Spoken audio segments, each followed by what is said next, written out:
कौन सी बात गुस्से में ले आती है आपको?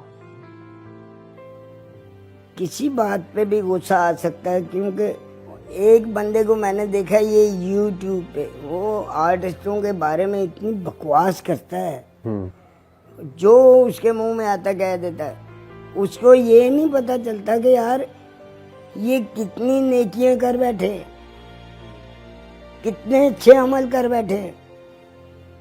वो पंजाबी अगर आपको समझ आती तो मैं आपको बताना पसंद करूंगा। बिल्कुल। होवे सिंधी ते दवे दवा मैं नहीं मानदा,